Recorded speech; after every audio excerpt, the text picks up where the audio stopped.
This is the Earth, our planet, our environment, home to us all. Turning point in human civilization, one that requires great moral leadership and general responsibility. My aunt and uncle worked hard all of their lives. Well, when she went to try to understand all of her finances, she realized that the funds that were supposedly safe, that they'd been putting away for forever for their retirement, well, they'd been cut in half, and they seem to keep going down. She's probably going to lose her house. I'm a registered nurse, and I have a house. I make enough money to be on time with my payments. At the end of the year, when my adjustable rate mortgage is done, my rate starts going up, and then I'll probably start getting a little bit more delinquent on my payments. With this whole stimulus thing and the bailouts, don't really qualify, but you do. I don't want my payment to go double. I was actually hired to get people to sign up for credit cards. So I was able to get them to sign up more and more, even though they might not want it, or they might not need it, or it might be very bad if they have added credit to whatever debt they have. Over time, I kept doing it. I kept getting more people to sign up for debt and credit, and I was just feeling that I was contributing in some way to some sort of financial crisis. La la la la la la la la la la.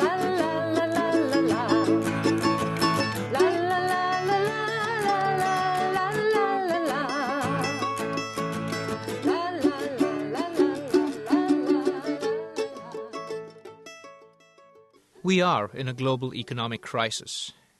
Due to globalization and the expansion of capitalism, we are realizing that individualistic views of modern society have the power to affect all of us. How did we get to this point? Banks were deregulated. This means there was no central control for the banks in the United States, and they could do as they pleased. The federal bank put out extra cash, leading to a rise in cheap money. Banks put out loans available for people who normally wouldn't get a loan. This led to the opportunity to own a home. The great dream for so many people suddenly became a reality. Since the realty industry was growing so fast and the prices of homes kept going up, the banks were confident in lending their money by leveraging the risk against the people's homes.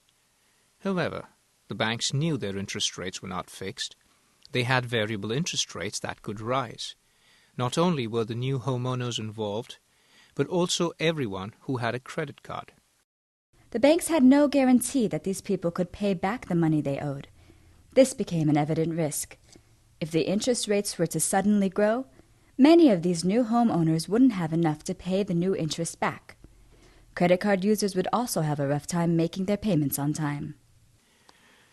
Knowing the world of money and economics, banks decided to cover up the risk by bundling up these loans in packages known as bonds, stocks, loans, CDOs, MBSs, and CDSs.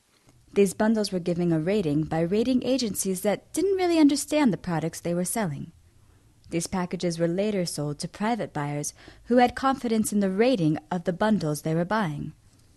It was hard to identify any of these toxic assets because they were bundled up with good assets and long-term good assets. In 2004, there was a risk of inflation. To prevent more money from circulating and avoiding the dangers of inflation, the federal bank decided to raise the interest of loans. In a short period of time, the people who bought their homes with the cheap loans were faced with increased interest rates as they were unable to pay them back. Meanwhile, the market was saturated with the housing boom. There were so many homes available in the market that the prices for homes decreased in value.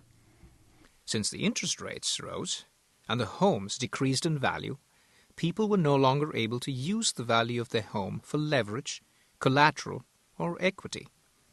In 2007, house financing companies began to go bankrupt. People were unable to pay their loans, and this started a whole chain reaction. Banks realized how toxic the assets actually were. Banks stopped trusting each other because nobody knew how many bad assets had been traded in those bundles of assets sold. This mistrust led to less economic growth and less transactions between banks. Since these bundles were also sold internationally, many banks abroad were also affected. Unable to calculate the actual risk of who has the toxic assets creates a crisis all around the world. The largest consequence is a decrease in trade and a decline in the stock market. The government is trying to bring back the trust between banks by helping big banks buy smaller banks and giving bailout money. The $700 billion bailout paid by the U.S. government was aimed towards buying the bad credits and getting rid of the fear and the mistrust. This provided the irresponsible bankers with a golden parachute. It was the greed and the opportunity to make fast money. These individualistic views of profit before anything else led us to this point. The extent of the problem is pointed up by the fact that today, more than 7 out of 10 workers are taking their coffee breaks, as compared with only half this number 10 years ago. Now listen to this. The hot cups of coffee enjoyed by about 27 million Americans is costing industry more than $1 billion annually. Well, let's bring it down to our own level. What would you guess a coffee break is costing us? We're not a big operation, Joe. 400 people on the payroll. Even so, I'd bet my bottom butt the coffee break is costing us at least $30,000 a year. What? I'm talking about the abuse of the break. The $30 grand I don't think we should have to pay. Hey, Mac, it's about that time. Man, you are so right. It's time for coffee.